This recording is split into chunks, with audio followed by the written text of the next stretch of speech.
Welcome, I'm Sima Katauka and you are watching NewsX World. Let's take a look at some of the top stories.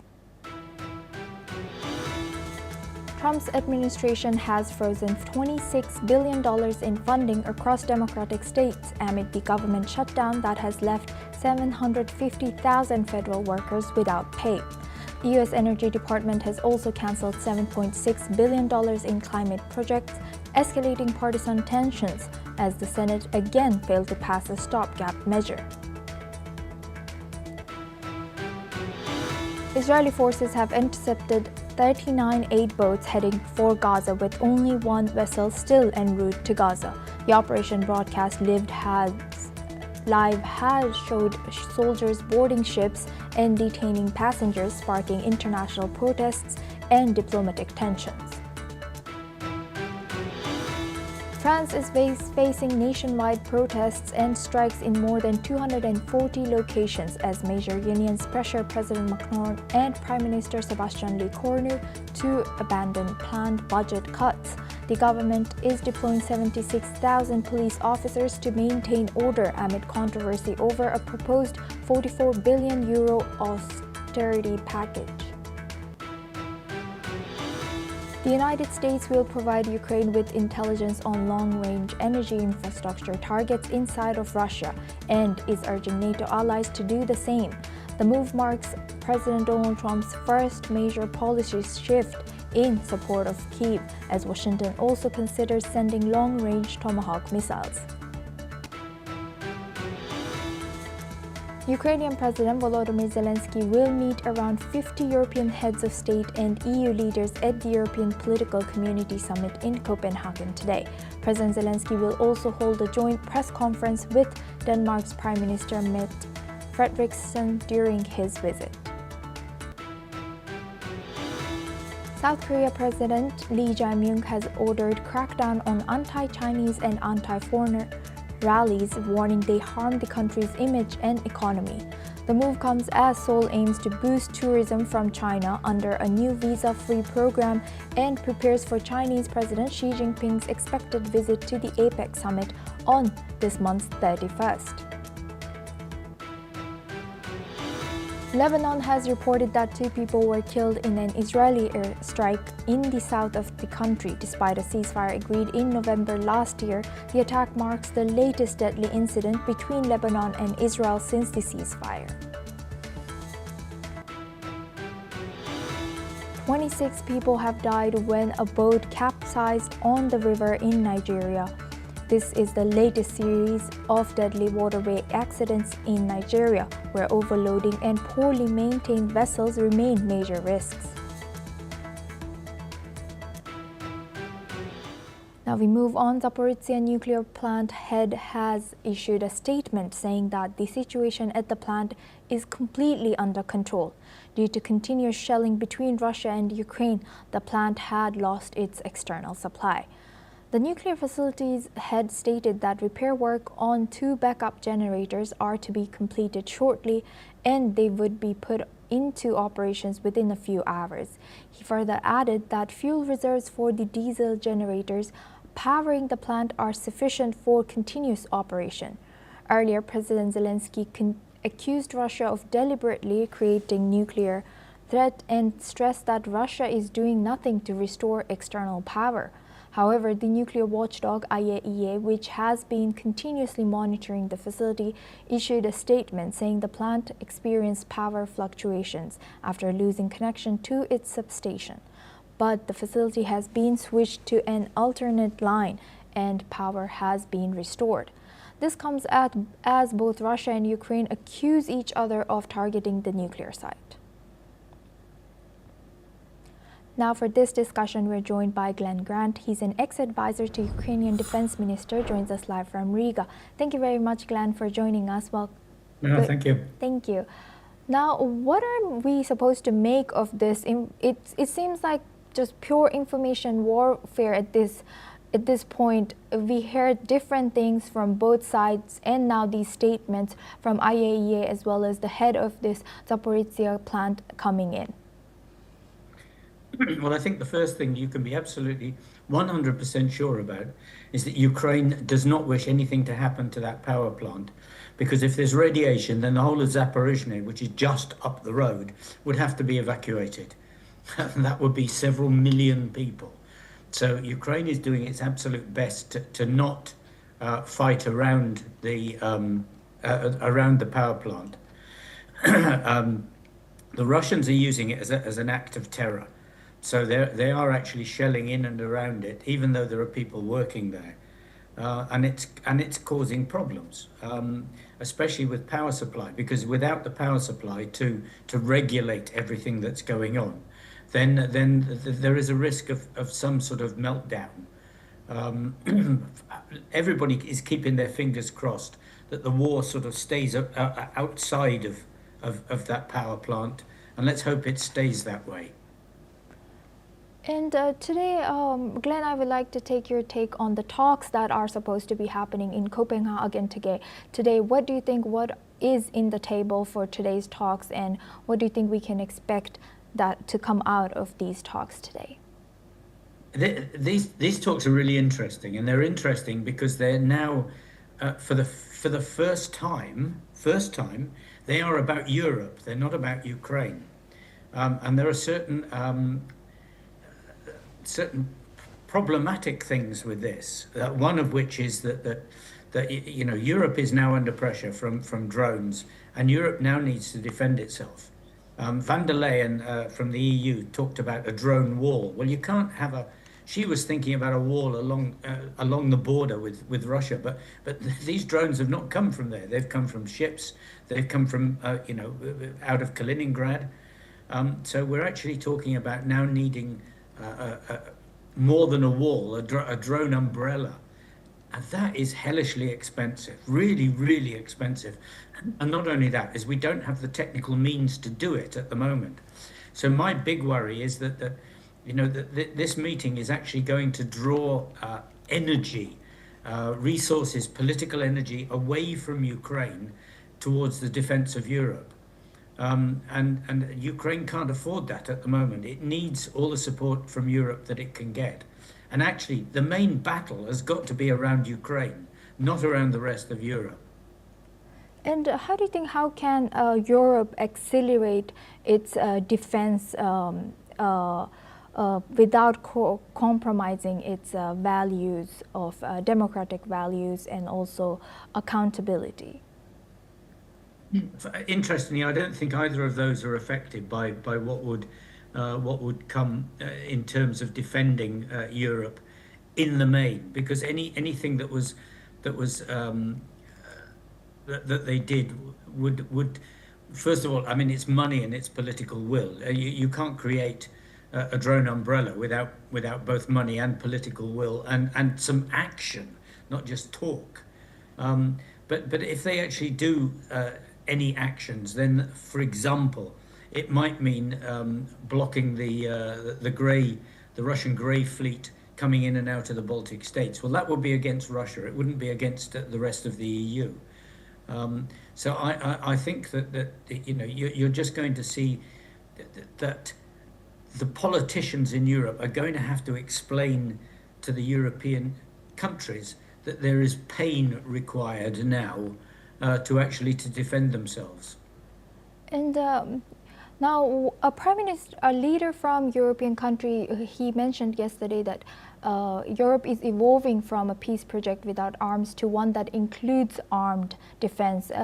So, Glenn, in your view, what are the key challenges and opportunities for Europe now at this point? Well, the key challenge is creating the weapon systems that are required at a price that is sensible, because we saw when the drones attacked Poland, NATO actually activated F-35 aircraft. Well, they're hellishly expensive. You can't afford to be going and attacking some sort of plastic drone with an aircraft like that. They have to find means that are cheap and easy to use, and that don't eat lots of people to manage it, because some of the armed forces are simply not large enough to defend the country. For example, UK doesn't have enough forces to actually to defend UK in an air defence fashion. So they're going to have to think about something else. What are the opportunities? Well, the opportunity obviously for defence industry and for lots of new industries, startups to come up with new ideas across Europe to actually to help with the defence.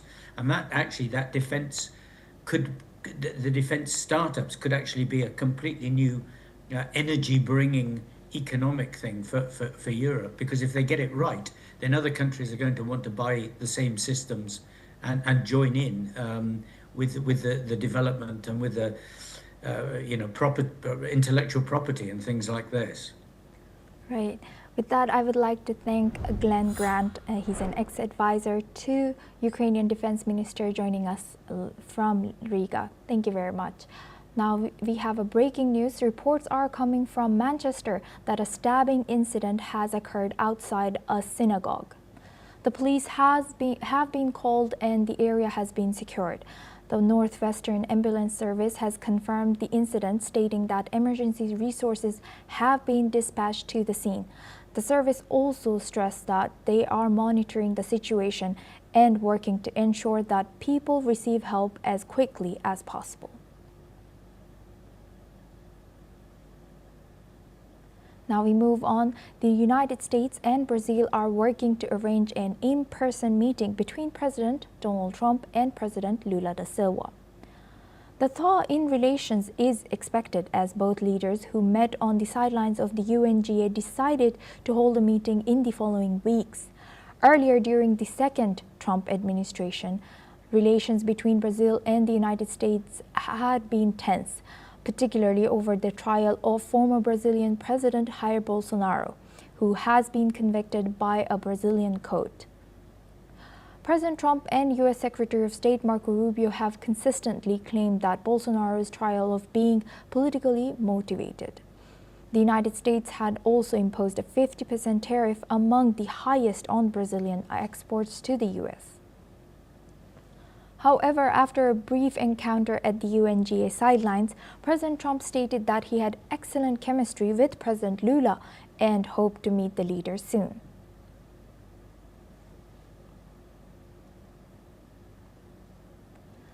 The United States and Brazil are working to arrange an in-person meeting between President Donald Trump and President Lula da Silva.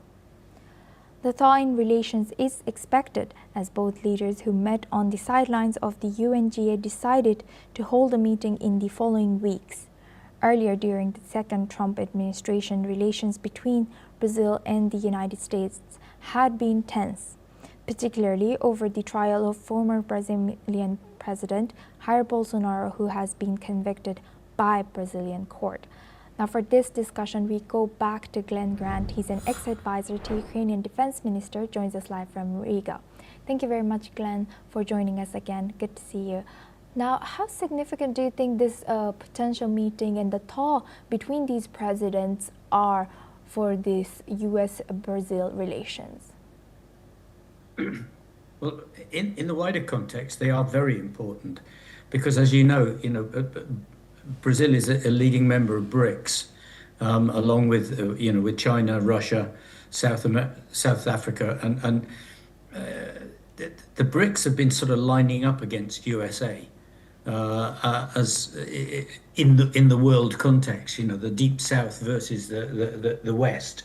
So America can't really afford, in global context, to have all the BRICS on the other side, especially as India has been, really working close to Russia in recent weeks.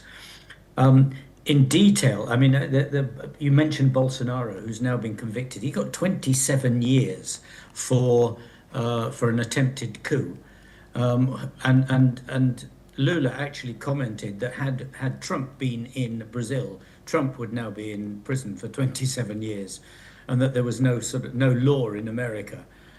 So Trump has taken that rather badly. And as you know, in July, he upped the tariff to Brazil to by another 40% to 50%. Brazil and America actually have got quite a substantial trade. And Brazil exports about 40 billion to US. And if that tariff stays, then Brazil is going to lose a lot of jobs if the Americans no longer buy expensive Brazilian equipment. And that ranges everything from fuel to aircraft. So Trump needs to soothe this down, because he can't afford to have Brazil really as an enemy at this stage. Right, and also adding ex-president Jair Bolsonaro to our conversation, our discussion, given the differing stances on Jair Bolsonaro's trial, how do you see this issue influencing their relations? Oh, it's. I think it could be. I think it could be a deal breaker. I mean, it depends upon Trump. I mean, you know what Trump is like. I mean, if he goes in there with the ambition of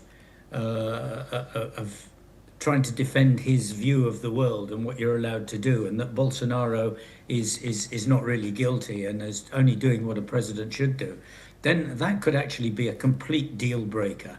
And Lula is not noted for being accommodating. Let's just say that, and he will not enjoy Trump saying things about Bolsonaro at all. So Trump has got to be well briefed by his team that Bolsonaro probably should be off the agenda completely when they meet, and they should just stick to economic and geopolitical issues. But I have a feeling that Trump won't do that, that he'll dive in with both feet first, and we could then see something that isn't useful for the West in general. Thank you very much, Glenn, for sharing that insight all the way from Riga. Now we move on. Arriving at the European Political Community meeting in Copenhagen, British Prime Minister Keir Starmer has spoken about Europe's move towards a more hardline policy of immigration. Let's listen in.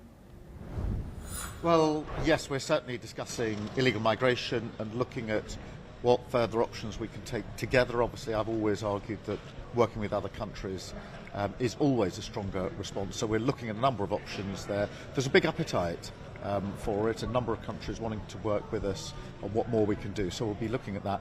There is also then obviously the question of Ukraine and how we put in more support for Ukraine, put pressure on Putin. So it'll really be migration and Ukraine will be the two dominant issues in the discussion.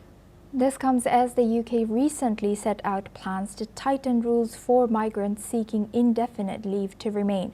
According to the British Home Secretary Shabana Mahmood, migrants will have to prove that they are contributing to society to earn the right to remain in the UK. Under the proposals, illegal migrants will have to learn English to a high standard, have a clean criminal record, and volunteer in their community to be granted permanent settlement status in the UK. Now we move on. US President Donald Trump has said that soybeans will be a key topic when he meets Chinese President Xi Jinping in 4 weeks. President Trump has accused China of deliberately holding back purchases of American soy for negotiation purposes, leaving US farmers with billions in lost sales. Let's listen in. And we're going to take some of that tariff money that we made, we're going to give it to our farmers, who are for a little while going to be hurt until it kicks in, the tariffs kick into their benefit. So we're going to make sure that our farmers are in great shape because we're taking in a lot of money. We're finding, the other day, it was very interesting, they found $31 billion. They said, sir, we found 31. I said, you mean positively, right? They said, yeah, 31 million more than we knew. You're right, sir, it came from the tariffs. We've never seen it. With China buying elsewhere, US farmers have suffered a lot. Let's listen in to. China has been our #1 customer for soybeans, and I don't know exactly when you start counting that, but let's say the last, I'll say 20 years, I mean, a significant portion of our soybeans have gone to China. And when we started disrupting international trade, they kind of started looking for alternate sources. And so really, let's say the last 7 or 8 years, they've really been leaning harder and harder on South America to supply their soybeans. As far as I know, for the 2025 crop, they've bought 0 U.S. soybeans.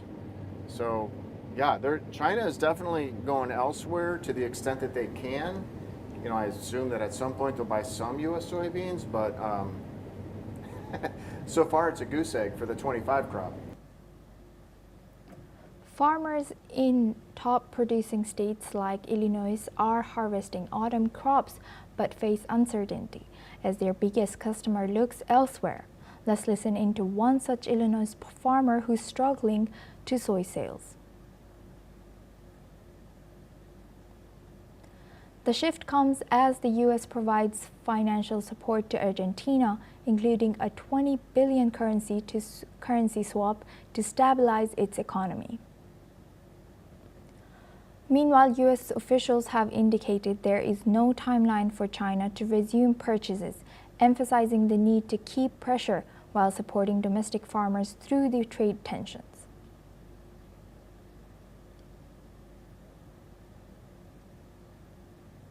Now for this discussion, we're joined by Dr. Satoru Nagao. He's a fellow at Hudson Institute, joins us live from Tokyo. Thank you very much, Doctor, for joining us again. Good to see you. Now, how do you think this ongoing trade tensions over soybeans between U.S. and China could affect their president's upcoming meeting?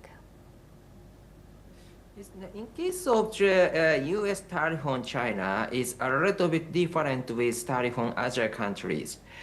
But so that's why the U.S. tariff on China is related with not only just the trade between U.S. and China, but also the who will lead the world is a matter. So that's why this is not just a business deal between two countries. But at the same time, it is true that U.S. tariff on China is postponed mainly, so until the November.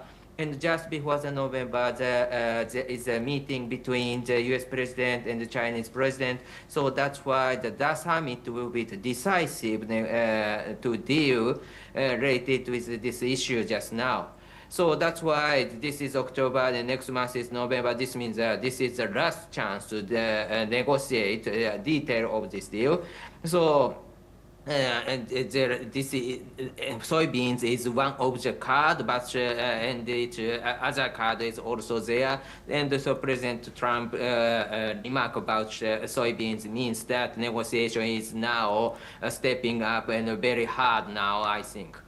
But at the same time, this soybeans indicated that the U.S.-China negotiation is not just a business deal, because since the first Trump administration, the soybeans-related issue has risen again and again between U.S. and China, and China is changed its source of the soybeans. So now the Brazil, the Argentina are main source instead of the soybeans from the United States. And that's why even if the Trump administration and President Xi talk about soybeans, indeed, under the current situation, China do not need to import so much. So this soybeans is just purely the card, the negotiation between two countries, but the needs itself is not so high, imminent and high for China. So, but view from the President Trump, the next year there is a midterm election. So even if the decoupling between US and China is not a problem for the United States in the long run, for the midterm elections, temporarily he needs support from agriculture sectors. So farmer support is important. So that's why just now he wants to deal. So in this case, even if the long run the U.S. is decoupling with China, and China also decoupling with the United States, they want United States side want to deal just now, and the China side also postponed this battle between U.S. and China. So that they also want to deal. So that's why in the November they try to seek a deal. So that is the reason that this soybeans issue is rising just now. And what are we to make of President Trump's accusation that China is using soybean purchases as a negotiation tactic? Because just before the midterm elections, they need United States President and Republicans need support from the U.S. farmers. So in this case, if China has already stopped import from the United States in June and July. So that's why this is a cut to making the pressure towards the United States. If China will not buy the soybeans from the United States, U.S. farmer will be upset and ask the U.S. government to persuade China to import. So that's why the U.S. president need to deploy the supporter for him. This is their farmers, they are selling the soybeans. So that's why even if in the long run, yes, the United States do not need the Chinese market, but in the short term, before the next midterm elections, he needs a buyer who name is China. And in your opinion, how important do you think it is for the U.S. and China to resolve trade issues like these? In the long run, this is not a big problem, but in the short term, he need, because of the election, I said. So for the United States, election is matter. For China, postponing the U.S.-China competition is matter. So supporting Russia and the problem in the Europe is one of the method. Another method is this negotiation, business negotiation between two countries.